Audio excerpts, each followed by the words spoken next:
Hey guys, welcome back to my channel for another video. I hope you are doing well, and if you are new here, welcome and thank you so much for clicking on this video today. If you do enjoy this type of content, don't forget to subscribe and hit that notification bell so you do not miss a video. We're living in a society where internet fame has taken over the world. I know it seems a little bit hypocritical that I am saying this, seeing as how I am trying to build something off of social media, but where do we draw the line?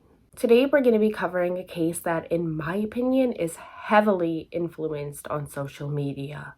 20-year-old Zachary Latham shot and killed his neighbor, 51-year-old William Durham Sr. in what is said to be an attempt at gaining TikTok fame. Latham had over 40,000 followers on TikTok and would often post videos to his page of him revving his fancy cars and speeding through the quiet neighborhood. William Durham was a correctional officer and a married father of 2 sons. The feud between the victim and Latham began weeks prior on April 6, 2020, when his wife Catherine Durham confronted Zachary Latham over his speeding. Now, this type of driving on a residential street is highly dangerous and potentially fatal. Police responded to the incident, although it is not confirmed who placed the call. Latham recorded the confrontation and posted it to TikTok, labeling Catherine a Karen.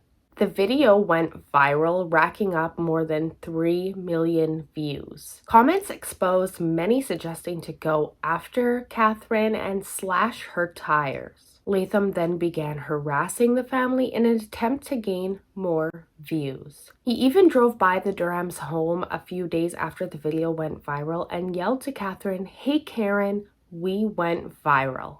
Latham would reportedly drive by the home several times and slow down, revving his engine. He was clearly being an instigator at this point. On May the 4th, 2020, Latham drove by the home with his wife Sarah and 2 of his friends. He reportedly swerved his truck towards the Durham's teenage son, who was riding his bicycle, although Latham claims he only honked his horn at him. Again, just being an asshole. The father, William Durham, blocked Zachary Latham's vehicle in with his own truck, and his wife Catherine began confronting him for swerving at their son. Catherine was also recording everything on her phone. The video shows Latham knock her phone out of her hand before speeding off. The 2 Durham sons went to Latham's home to confront him, and of course, their father, William, followed. Zachary Latham's wife, Sarah, began recording with her phone and told them they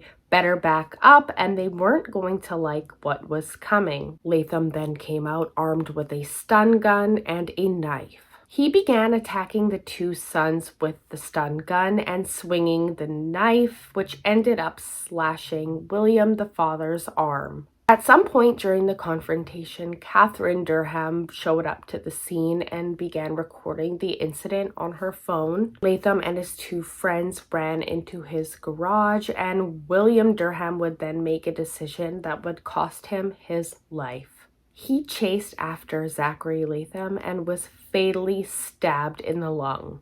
Zachary Latham was charged with second-degree manslaughter, aggravated assault, and weapons charges. He is claiming self-defense. Latham was released and relocated to Florida, where he was arrested again for threatening someone with a pellet gun. His trial is currently taking place. Catherine Durham was charged with assault and criminal trespassing. Their 2 sons have been charged with third-degree criminal assault and trespassing. Now, I believe this kid was baiting this family, as he was clearly obsessed with going viral on social media and was harassing them. Unfortunately, William Durham did make the decision to follow him onto his property. I do believe Zachary Latham should be held accountable. But guys, never, ever, ever follow anybody onto their property. I just think that this kid was a little shit that liked to disturb people, and quotation, he effed around and found out.